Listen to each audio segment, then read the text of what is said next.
This year, 2,231 candidates have put their hands up to compete for 646 spots on councils across Victoria, and voting is about to occur next month in October. Our guest today, Noel Harvey, is a passionate believer that local government can be a powerful driver of community well-being. He has been involved in local government in some form since 1994, both as an elected representative and administrator. Currently, Noel works as an independent arbitrator determining disputes between councillors. Welcome to Monday Matters.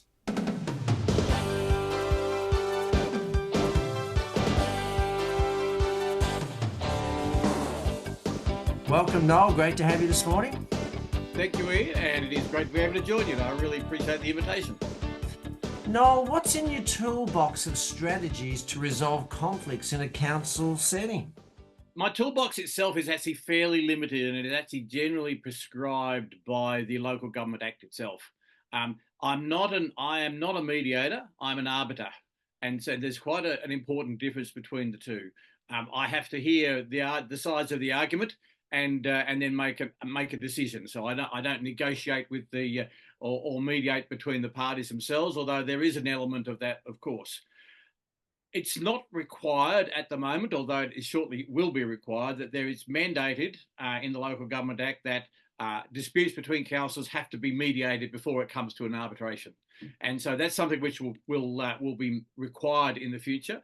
But from my point of view, one of the first questions I always ask when I've got these two or however many protagonists in the room, I ask them, what attempts have you made to resolve the dispute between yourselves? And that's where we talk about mediation. And there have been instances where I've said, okay, I'm not going to proceed with this hearing. I'm not going to make a decision on this until you guys have actually had the opportunity or made the opportunity to have a mediation to see if you can resolve your differences without me getting involved. So that's my main tool, Ian, is to actually encourage people to mediate. And to sit down and talk, and I'll cover that again a little further on. But that to me is my main tool. Mine is a very legalistic approach. I have very clear structures that I operate under, and they are contained within the Local Government Act itself. It's not a legal process or a court process, although some of them would love it to be. However, I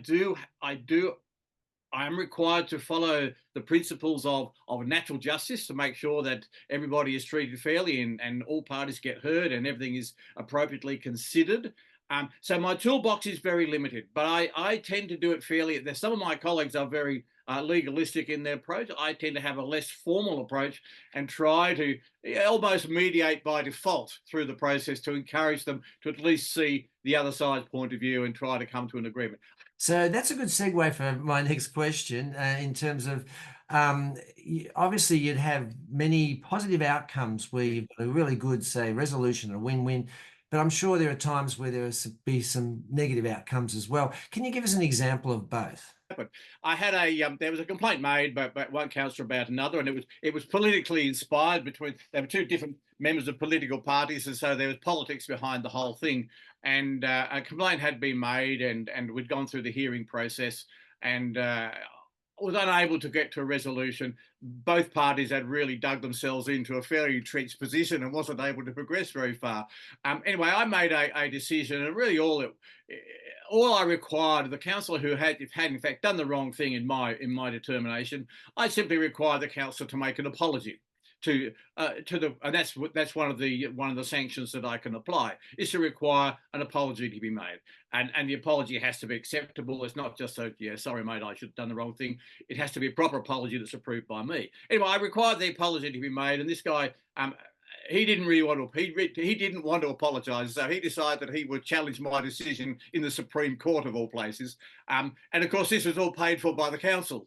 And this has all been now changed because, as a result of this particular case. So this gentleman took my decision to the Supreme Court, and we spent a full day in the Supreme Court to hear his complaint and his angst about my requirement for him to issue an apology.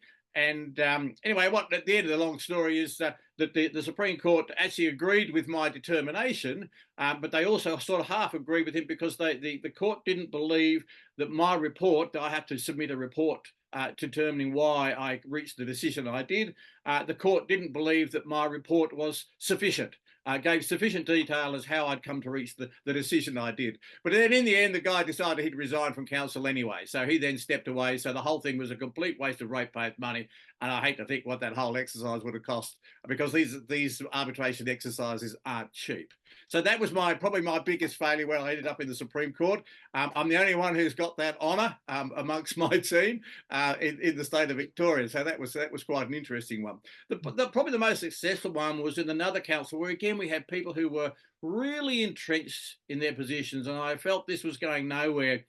And I just, before I actually finally wrote up my report, I sort of gave one last plea, and I said, look, I'm going to reach my decision here. Now, these are the consequences of my decision. And there was a mayoral election coming up fairly soon. And of course, that focuses the minds of councillors if they want to run, etc. If you want to run for mayor, you don't want to have one of these things hanging over your head. So anyway, I urged these guys to have another think about it. So I sort of said, okay, let's just take half an hour break. You guys can have a bit of discussion about where you want to go with this, and then I'll then end the hearing and I'll make my decision, and then that will be the end of it. So because the only way they can appeal my decision, of course, is take it to the Supreme Court, and that was never going to happen in this case. Anyway, I deferred the meeting for about half an hour, and they had a bit of a discussion, and they came back saying that we really appreciate the attempt you've had to get to resolve this matter, and we've now reached an agreement. The matter has now been withdrawn. So whilst we've gone through this whole period of hearings, etc., a fairly expensive daily cost to the council, they actually did come to an agreement, and they withdrew the application. And I now believe the council has been operating since then relatively smoothly. And these two councils have been able to, I don't think they like each other much, but they're able to get on and be productive within their council. So that was probably one of the most successful arbitrations. So no doubt you've been involved in a lot of conflict resolution. I mean, there's a lot of conflict just generally across our society today. From all of these experiences that you've had, are there some general principles that are helpful that you can share with us that can be helpful when we come across conflict with other folk? Ian, it's not rocket science, this stuff. It's like anything else in life. I say to these guys, just listen to each other. And I guess that's above all else, councillors need to listen. Councillors aren't good listeners. Most of them are good talkers, and I put myself into that category. I'm guilty. But most people, when they have these disputes, it's simply because they're not listening to each other. And when I talk about listening, I'm not just sort of saying, well, I can hear somebody talking. It's actually hearing what's actually behind the words that are being talked about. I think one piece of advice that I was given way back it wasn't 94, it was my second term, I think. So it would have been in about, it was after the amalgamation. So it would have been about 98, I think it was. The CEO, actually, we went through one of the bonding sessions that every council goes through when they first get elected. You have a bonding session when you go away for a day and you work through a whole lot of issues. And I can remember well a very wise CEO saying to us as councillors, you need to determine what's important. What are you here to achieve? Sit down and write down what it is you want to achieve while you're on council.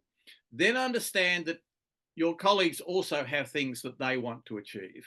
If you then sit down and determine, well, what am I prepared to compromise on? What are the no-go areas where I won't compromise? Where is the area where I can compromise? And then sit down and talk about those issues. Talk about it in a way with a view to reaching and understanding, well, yeah, I'm happy to forego that part of what I want. You forego that, and together we can work together to achieve your outcomes and mine. And that applies in everything in life. If we actually listen to each other, we try and understand what each other are trying to achieve, and then find some common ground.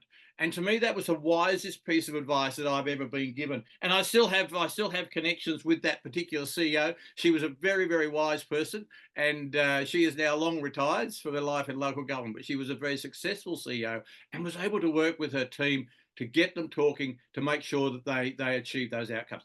Those principles are very simple one. Talk and listen. And that applies no matter what we do in life. Local government, your local Lions Club, Rotary Club, yeah, whatever it might be. Those things are so fundamentally important. And that's something which I think as Australians, we're not particularly good at. No, you've made some remarkable contributions to local government and community locally, but also you've also had influences overseas in other places. And I believe that you are part of a group called Symbiosis who do remarkable work overseas. Can you just briefly tell us about your contribution there? Yeah, Symbiosis is a small development organisation that works solely in Bangladesh. So that's I don't have a hands-on role in Bangladesh. Mine is more an administrative role as chair of the Symbiosis board. So Symbiosis, I believe they're involved with education and folk with collective savings and peer lending, and also helping women who are illiterate and folk with disabilities. Tell us just a little bit about that. And that's probably the most exciting part for me of the work of Symbiosis is the education program, particularly amongst women.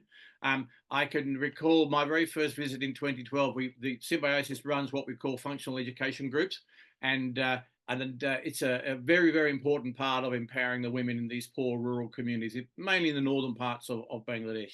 And in this particular, these women are usually, getting up around to late 30s, 40s, have families, etc., but are illiterate.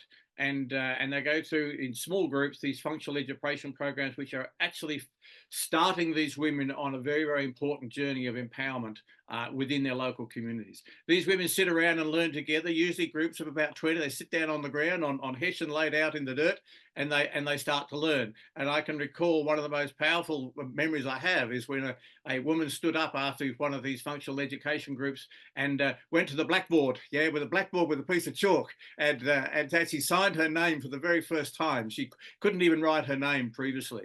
Those women then go on to, once they've learnt to the basic reading and writing and so on, they then go on to form savings groups where together they have the peer lending arrangements where they pool their resources and lend money to each other without then having the exorbitant bank interest rates, and they're not beholden to anybody else other than the women in their village. It's a very, very powerful tool to transform the women's lives. They take loans to purchase. Some of them purchase a sewing machine so they can then earn a living for their families. Others have set up roadside shops is another popular one. But the one which I think was actually had the greatest impact on me, and I won't prolong this discussion, but was a woman who I met whose photo I've got right here. I don't know whether you can see that. This lady here, you can see she's got a cow. That lady was the reason I agreed to go on the Symbiosis board. I met her at my very first visit there when she talked about the fact that she was up until a couple of years earlier was illiterate, and then she'd gone through this process, and with the proceeds of a loan she borrowed from her peers, she was able to go and buy a cow. She bought it at a very good price, and then sold the milk, etc., to help with her family. She then sold her cow during Ramadan as one of their big celebrations, and made so much money out of her resale that she was able to go and buy a replacement cow, but then also build a house for her family. And her replacement cow now lives in the shed, which was the family home previously. And she very proudly told her story. And to me, that it captures perfectly the work of Symbiosis. That is a great story. Noel, obviously, from hearing you speak this morning, you've had an incredible impact on community, both locally and also abroad. And it's wonderful because this was recognised in 2004 with the Medal of Order of Australia. So, and that's for your service with local government, regional Victoria, and to the community of Kyneton, where you come from. So congratulations for that, Noel, and thank you so much for being our guest here today at Monday Matters. No, thank you. It's great. I never tire of sharing the stories of some of these things. Communities are very powerful, and if communities are empowered, they actually can make a significant difference to the world. I absolutely believe that passionately.